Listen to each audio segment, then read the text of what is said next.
पवित्र आत्मा आज अजीब और अचंभी रीति के साथ तेरे लोगों की जिंदगी में कार्य करे। आज का वचन इन्हें सेम न रहने दे। खुदा बाप तेरा पाक करो, इन्हें अपनी ओर खींचे। बाइबल कहती धन्य है वो जो धार्मिकता के भूखे और प्यासे हैं। मेरे पिता, इनका इस समय यहां आना खुदाबंद ऑनलाइन, ये इनकी भूख और प्यास को दर्शाता है। और बाइबल कहती जिनके अंदर परमेश्वर की भूख और प्यास होगी वो धन्य भी होंगे और वो तृप्त भी किए जाएंगे। प्रभु यीशु मसीह, आपने भी खुदावंद आराधनालय में ऊंचे शब्द से पुकार कर कहा उसके बाहर कि जो कोई प्यासा हो वो मेरे पास आए। आपने वायदा किया ऐसा जीवन जल पिलाने का खुदावंद, जिससे वो फिर कभी प्यासे ना होंगे और वो जीवन जल उनके अंदर से बहता जाएगा। वो जीवन जल तेरा अनंत जीवन है खुदावंद, वो तेरे वचन है खुदावंद, वो तेरी आत्मा का मस्सा है खुदावंद, जो तेरे लोगों के मुंह से उनकी जिंदगियों से बहता है खुदावंद। आज मेरी प्रार्थना है मेरे सामर्थी परमेश्वर, जितने जन खुदावंद इस जीवन जल को सुने, तेरे वचन को, तेरे पाक पवित्र वाणी को सुने खुदावंद, वो सेम ना रहे। बाइबल कहती है तूने एक नया धर्म बनाने के लिए अपना जान, अपनी जीवन को कुर्बान नहीं किया। आप धरती पर इंसान को बचाने के लिए आए, ना कि एक नया धर्म बनाने के लिए। आज इंसान लड़ता है अपने धर्म के लिए, लेकिन बाइबल कहती है तुम एक नया धर्म प्रचार करने के लिए नहीं, बल्कि धार्मिकता को प्रचार करने के लिए चुने गए हो। आज तेरे वचन का हम प्रचार करें खुदावंद, और तेरे वचन इनकी जिंदगियों में काम करें और ये उद्धार की और क्रूस की और साल्वेशन की ओर बढ़ें खुदावंद। जितने बीमार हैं वो चंगे हों खुदावंद, जितने शैतान के बंधनों के नीचे इन वचनों के द्वारा वो छुड़ाए जाएं। इनके घरों में तेरा उद्धार आए, इनके घरों में तेरी बरकत आए खुदावंद। तूने कहा मैं अकाल के समय में हंसमुख रखूंगा। मैं जानता हूं खुदावंद, जितने मसीह में हैं, मसीह की रोशनी में हैं, ये अकालों में, ये बाढ़ों में वो हंसमुख रहेंगे, दूसरों की मदद करेंगे, तेरे पवित्र वचन को फैलाते जाएंगे। प्रभु यीशु मसीह, इस समय को मैं आपके हाथों में सौंपता हूं। प्रभु यीशु मसीह के पवित्र और सामर्थी नाम में मैं मांगता हूं, आमीन, आमीन, आमीन। Hallelujah. God bless you all. आप सेम नहीं है यीशु मसीह के नाम में। मेरा बिलीव है कि आज आप जो कुछ भी वचन सुनेंगे ये आपकी लाइफ को सेम नहीं रहने देगा। बाइबल कहती परमेश्वर अपने वचन के जरिए से ही अपने दिल के बारे में, अपने हार्ट, अपने नेचर, अपने स्वभाव के बारे में आपको बता सकता है। नहीं तो बाइबल में जो घटनाएं 5000 साल पहले, हजारों साल पहले की हैं, उनको लिखने का कोई भी मकसद नहीं है, अगर परमेश्वर नहीं चाहता कि हम उन घटनाओं से सीखें कि परमेश्वर कब कब बाइबल में आनंदित हुआ, कब कब वो खुश हुआ, कब कब परमेश्वर ने हमें बरकत दी, कब कब परमेश्वर नाराज हुआ, ताकि हम पवित्र वचनों को सीख सकें। और जैसे ही हमें परमेश्वर के वचनों की समझ आती है, जैसे जब मैं परमेश्वर में नया था 2004 में 5 में, तो मुझे यही लगता कि परमेश्वर मुझसे क्या इतना प्यार करता है। तो मुझे बार बार समझाया जाता था वचन के जरिए, काउंसलिंग के जरिए, कि प्रभु तुझसे बहुत प्यार करता है, आने वाले समय में ऐसा होगा। तू मुझे शीशे के सामने खड़े होकर बोल दे, बोल तू परमेश्वर का दास है, बोल तू परमेश्वर में कंप्लीट है। इस तरह के वचनों को अंगीकार करना, शीशे के सामने खड़ा होकर, मुझे यकीन नहीं होता था कि जो मैं कह रहा हूं वो पूरा होगा और परमेश्वर सचमुच मुझसे प्यार करता है। हालेलुया। आज हम परमेश्वर के वचन को सीखेंगे और आज बड़े ध्यान से आपको वचनों को सीखना है। ये उस समय की बात है जब बाइबल कहती है कि इसहाक के जब 2 बेटे पैदा हुए, एसाव और याकूब,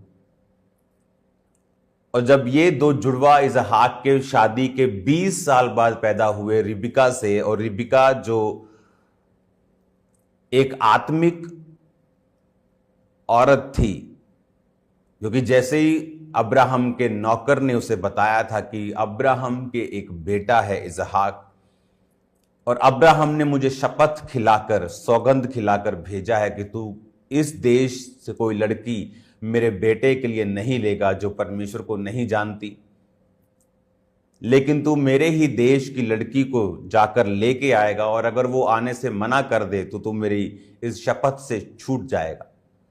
बाइबल कहती वो वहां पे गया और एक कुएं के पास बैठा और परमेश्वर से बात करने लगा कि प्रभु, और उसके पास 10 ऊंट थे, और ऊंट मतलब कि एक बार में कितने लीटर पानी, कितने मन पानी वो पी सकते हैं आप ये जानते हैं।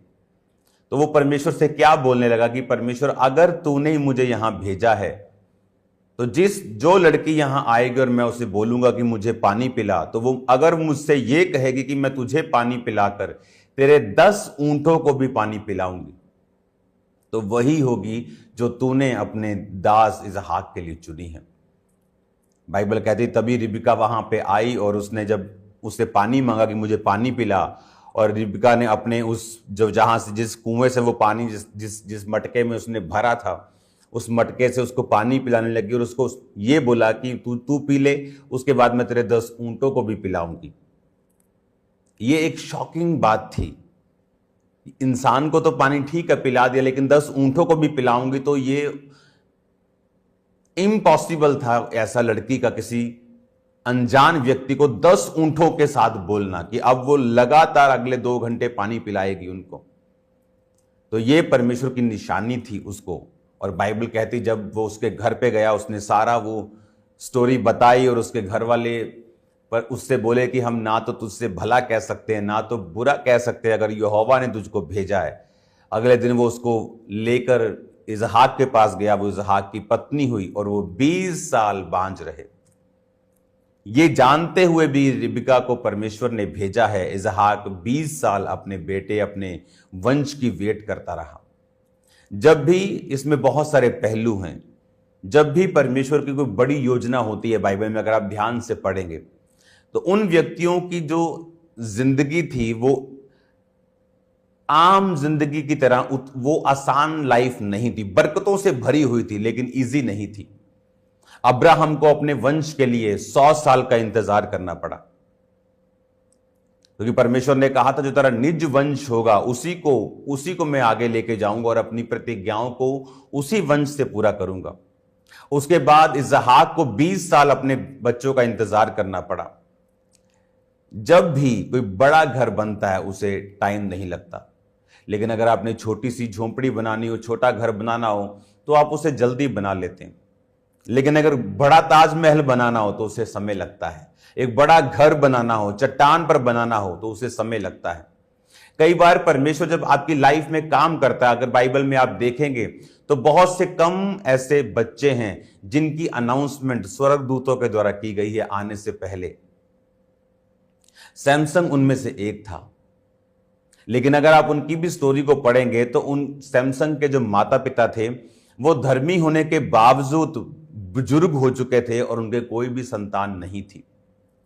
कई बार परमेश्वर आपको इतनी बड़ी एक आशीष जो आपके जनरेशंस के लिए होती है, जो देशों को बचाने के लिए होती है, कई बार उसे आपकी लाइफ में मैनिफेस्ट करने के लिए, वो बच्चा हो, वो कोई भी चीज हो सकती है, कई बार आपको बड़ी फाइट और कई बार आपको बड़ा इंतजार करना पड़ता है और पेशेंस रखना पड़ता है।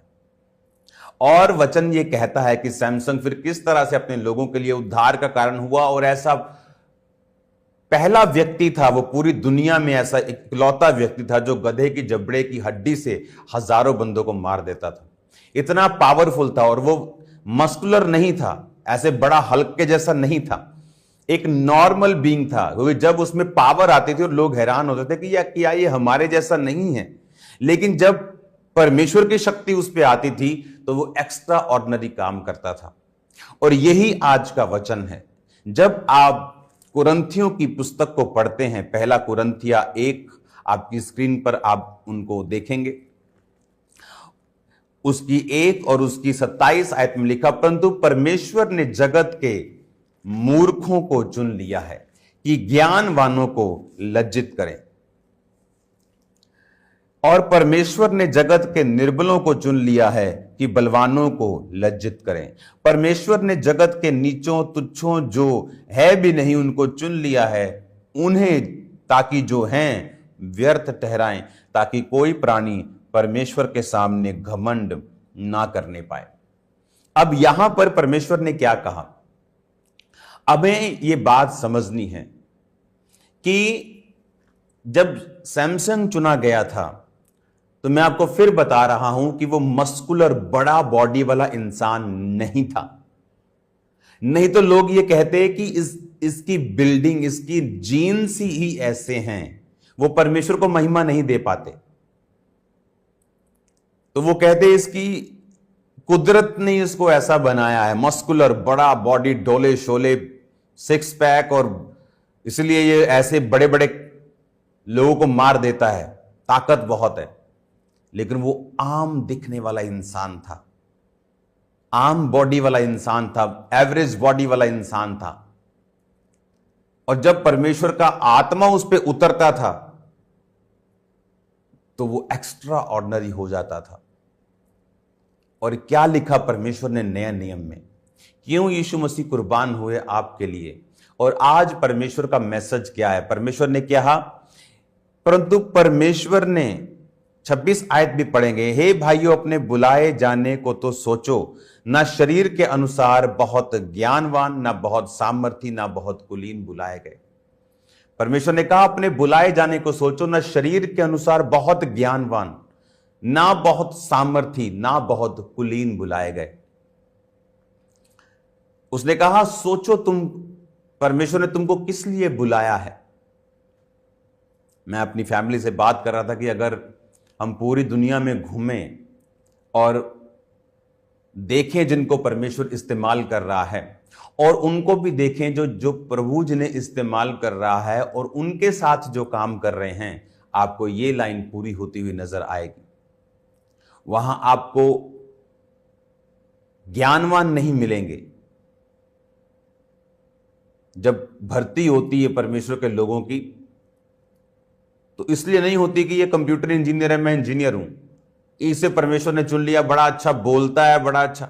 जब मैं चुना गया था, मैं बिल्कुल डिप्रेस्ड, मेंटली अपसेट, सब कुछ, शरीर खत्म, नशे, एक डेड इंसान को परमेश्वर ने चुना, ताकि कल जब परमेश्वर मुझे इस लेवल पर इस्तेमाल करे, मैं ये ना कहूं कि मैं बहुत सामर्थी पढ़ा लिखा था और परमेश्वर ने मुझे चुन लिया।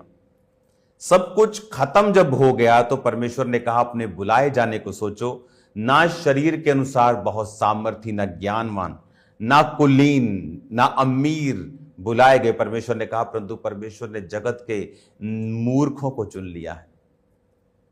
उसने एक मूर्ख को चुना, कहता ताकि ज्ञानवान जो अपने आप को आज ज्ञानवान समझते हैं, उन्हें लज्जित करने के लिए, उन्हें शर्मिंदा करने के लिए। परमेश्वर ने कहा उसने तुम्हें पवित्र आत्मा दिया है ताकि जगत को वो निरुत्तर कर सके। आज जगत के पास इन बातों का जवाब नहीं। इमेजिन करो कितने सालों से क्रिश्चियन लोगों के ऊपर इल्जाम लगते रहे, ये हीलिंग करके करते हैं, ये पैसा देके करते हैं, लेकिन आज तक कोई साबित नहीं कर सका। क्यों? क्योंकि ऐसा है नहीं, क्योंकि परमेश्वर ने जगत को निरुत्तर कर दिया है। वो हीलिंग्स असली हैं, वो मिरेकल्स असली हैं, ये वचन सच्चा है, ये ट्रू है, कोई गलती इसमें कोई ढूंढ नहीं सकता। 5000 साल पुरानी घटना भी आज नासा वाले बोलते नहीं, जो बाइबल कहती है वो ट्रू है। जो वचन में लिखा है, जो वचन में लिखा है, ये देखो आज ये प्रूफ होता है, ये सच है। हालेलुया। इमेजिन करो परमेश्वर ने आपको किस लिए चुना, उस मकसद को जो सैमसन चुना गया था, किस लिए? उसकी पावर को दिखाने के लिए, उसकी एक्सीलेंस को दिखाने के लिए, अमेज करने के लिए लोगों को। और बाइबल कहती है आपका चुनाव भी इसी तरह हुआ। बहुत हाई क्लास नहीं बुलाए गए, लेकिन परमेश्वर ने लो क्लास को चुना, ताकि हाई क्लास भी लज्जित हो, आने वाले टाइम में वो आपको इतना बढ़ाएगा। सैमसंग के ऊपर आत्मा उतरता था तो वो बड़े अचंभे काम करता था। पुराना नियम में जो थोड़ी बरकत का समय था, किसी किसी पे पवित्र आत्मा उतरता था, किसी किसी से प्रभु बात करता था, किसी किसी के ऊपर भविष्यवाणी उतरती थी, आत्मा उतरता था, काम करता था, चला जाता था। लेकिन नए नियम में परमेश्वर ने कहा, अब अंत समय में मैं अपना आत्मा सब मनुष्यों के ऊपर उंडेलूंगा। तुम्हारे बेटे और बेटियां, उसने ये नहीं कहा तुम्हारे कुछ बेटे और कुछ बेटियां, उसने कहा तुम्हारे बेटे और बेटियां भविष्यवाणी करेंगी। तुम्हारे दास दासियों पर भी मैं अपनी आत्मा को उंडेलूंगा। क्यों? अब पुराने नियम में जो थोड़ी बरकत होती थी, वचन दुर्लभ था, दर्शन कम मिलता था, किसी किसी पे आत्मा उतरता था। आज नए नियम में परमेश्वर ये चाहता है वो आत्मा सब पे उतरे, वो पवित्र आत्मा का अभिषेक सब जनों के ऊपर आए, वो पवित्र आत्मा की भविष्यवाणियां आप सब लोग करें। आप जानते हैं आजकल जो भविष्यवाणियां चलती ये सब झूठी हैं। ये नाम, ये नंबर, ये सब फेसबुक पे लिखा है, उनके डाटा पे लिखा है। ये क्रेडिट कार्ड के पीछे के 3 नंबर आपके कार्ड पे लिखे जब आप ऑफरिंग करने के लिए जाते हैं। ये गेम्स खेलनी बंद करनी चाहिए इन लोगों को, क्योंकि ये गेम्स इनको फायदा नहीं बल्कि नुकसान करेंगी फ्यूचर में। और परमेश्वर धीरजवंत है, गलत चीजों का जवाब नहीं देता है एकदम से, लेकिन जब देता है तो आपको मालूम है वो कैसे देता है। अब परमेश्वर ने कहा, तुम जिस तरह सैमसंग को मैंने हैरान करने के लिए चुना, तुम भी उसी तरह से चुने गए हो। लेकिन तुम्हें, लोगों को लगता है, एक आम व्यक्ति चुना गया, उसे लगता है मुझसे परमेश्वर क्या करेगा, मैं तो छोटा सा एक आदमी हूं, मैं तो दिहाड़ी करने वाला हूं, मैं तो एक सरकारी कर्मचारी हूं, मैं तो बड़ा बेचारा सा हूं, मेरे पास तो इतनी बुद्धि नहीं है, मैं तो इतना दलेर नहीं हूं। इसीलिए खुदावंद ने कहा, इसीलिए मैंने तुम्हें चुना, ताकि जो अपने आप को कुछ समझते हैं उन्हें शर्मिंदा करने के लिए। उसने छोटों से चोटों को, फिर से पढ़ो, उसने कहा, परंतु परमेश्वर ने 28 आयत, जगत के नीचों को, तुच्छों को, जो नहीं हैं उनको भी चुन लिया, ताकि जो हैं, जो अपने आप को कुछ समझते हैं, उन्हें व्यर्थ ठहराएं। अगर आप ध्यान से इन वचनों को पढ़ेंगे, आपको समझ आएगी कि परमेश्वर ने आपको क्यों चुना है। सबसे पहले हमें यह मालूम होना चाहिए कि मैं चुना गया हूं। अगर मैंने जीसस क्राइस्ट पर बिलीव कर लिया है, अगर मैंने बपतिस्मा ले लिया है, अगर मैं परमेश्वर की आत्मा को पा लिया, मैंने उसको अपना उद्धारकर्ता चुन लिया, तो अब परमेश्वर आपके जरिए से इस दुनिया को हैरान करना चाहता है। आपके जरिए से वो बड़े कार्य करना चाहता है, आपको जरिया बनाना चाहता है आपकी फैमिली को ब्लेस करने का। आप अपनी फैमिली के प्रथम होंगे जो वो काम करेंगे जो आपकी पूरी फैमिली, आपका खानदान नहीं कर पाया। आप होंगे जो अपने देशों से दूसरे विदेशों में होंगे, आप होंगे जो बरकतों को पाएंगे, आप होंगे जो नशा नहीं करेंगे। आप, परमेश्वर ने, ये मकसद है आपको चुनने का, ये कारण है परमेश्वर का आपको चुनने का, यही रीजन है परमेश्वर का आपको चुनने का। और इस रीजन को आपको बिलीव करना है, इस पे मेडिटेट करना है, इस रीजन को अपने अंदर स्पिरिट में खाकर इसको लेके जाना है, इसको कण कण में बसाना है कि मुझे परमेश्वर ने उन लोगों को लज्जित करने के लिए चुना है जो अपने आप को कुछ समझते हैं। मुझे बड़े काम करने के लिए चुना है, मुझे कुछ ऐसा परमेश्वर ने बनाने के लिए चुना है कि जो ऑलरेडी बने हुए हैं उन्हें लगे कि हम व्यर्थ हैं। और यही क्रिश्चियनिटी है, वो आपको इतनी हैवी वे में आपको वो ब्लेस करना चाहता है। इसलिए पुराने नियम में वो किसी किसी पे उतरता था, परमेश्वर ने कहा, पर अब नए नियम में जीसस क्राइस्ट के जन्म लेने के बाद, उसके मरने और जी उठने के बाद, जी उठने के 40 दिन बाद, फिर 40 दिन तक फिर प्रीच किया, फिर वो पहाड़ पर 500 लोगों के सामने स्वर्ग पे चला गया। उसके स्वर्ग के जाने के बाद वो कह के गया, यरूशलेम को मत छोड़ना, पिता की प्रतिज्ञा की बाट जोहना। जब वो 500 प्रार्थना करते करते करते कुछ जा रहे थे, वापिस वापिस वापिस लेट हो रहे, प्रभु अब आगे क्या, आगे क्या, 120 रह गए, वो आत्मा उतरा और वो वचन पूरा हुआ, अंत के दिनों में मैं अपना आत्मा सब मनुष्यों के ऊपर उंडेलूंगा। वो पवित्र आत्मा फिर उन पर उतरा और आज वही आत्मा आप पे उतरता है। वही आत्मा मेरे अंदर है, वही आत्मा आपके अंदर है। जो जितना मांगता है, जो जितना प्यासा है, उसकी प्यास के मुताबिक परमेश्वर उसकी प्यास को बुझाता है। हालेलुया। और वही वचन पूरा हुआ कि अंत के दिनों में मैं अपना आत्मा सब मनुष्यों के ऊपर उंडेलूंगा। सब मनुष्यों के ऊपर, सब प्राणियों के ऊपर। तुम्हारे बेटे बेटियां भविष्यवाणी करेंगे, पूर्णीय स्वप्न देखेंगे, जवान दर्शन देखेंगे। और यही परमेश्वर का प्लान है आप लोगों के लिए। यही परमेश्वर की इच्छा है आप लोगों के लिए कि आप जितना भी डाउन, गरीब या बीमार या लाचार या मेंटली स्ट्रेस्ड, अब मैं गरीब नहीं था जब चुना गया, लेकिन पैसों के अलावा सब चीजों में मैं गरीब नहीं था। मैं गरीबी रेखा से भी 500 फुट नीचे हूंगा। पैसे के अलावा शरीर में, अपनी लाइफ में, अपने हर चीज में। और खुदा ने चुना, यही उसकी ग्लोरी है कि वो टूटी हुई चीजों को इस्तेमाल करता है। ये उसकी हॉबी है। वो उन्हें साफ करता है और इस्तेमाल करता है। और बाइबल कहती है, जिस पत्थर को राजमिस्त्रियों ने तुच्छ समझा, वो कोने का सिरा हो गया। और इसी के लिए ही परमेश्वर ने आपको अपने पास बुलाया है। मेरा बिलीव है कि आप परमेश्वर के इस बुलाहट की ओर ध्यान देंगे, अपनी लाइफ को एक्यूरेटली परमेश्वर में चलाएंगे। सैमसंग जब तक परमेश्वर में एक्यूरेटली चलता रहा, खुदा अचंभे काम करता रहा। और जब उसने अपनी कमियों के ऊपर काबू नहीं किया और औरतों के पास जाता रहा और व्यभिचार करता रहा, और एक दिन उसी व्यभिचार ने उसे डुबो दिया, वो पावर उससे छीन ली गई और वो आम व्यक्ति बना और दुश्मन ने उसका उपहास किया और उसका मजाक उड़ाया। जबकि वो इज्जत लेने के लिए बुलाया गया था, अचंभा काम करने के लिए बुलाया गया था, पर उसके शरीर के कामों ने सब उल्टा कर दिया। बाइबल कहती, जब तुम शरीर के अनुसार चलोगे तो मरोगे, आत्मा के अनुसार चलोगे तो जियोगे। मेरा बिलीव है कि आप शरीर के अनुसार नहीं चलेंगे। आप जीसस क्राइस्ट के उस मैसेज पे बिलीव करेंगे कि आपको अपना क्रॉस उठाना है और उसके पीछे चलना है। तो खुदावंद आपके साथ हों। अपने हाथों को उठाओ, थैंक यू जीसस बोलते हुए। खुदा बाप, तेरा पवित्र आत्मा इनकी जिंदगी में बड़े कार्य करे।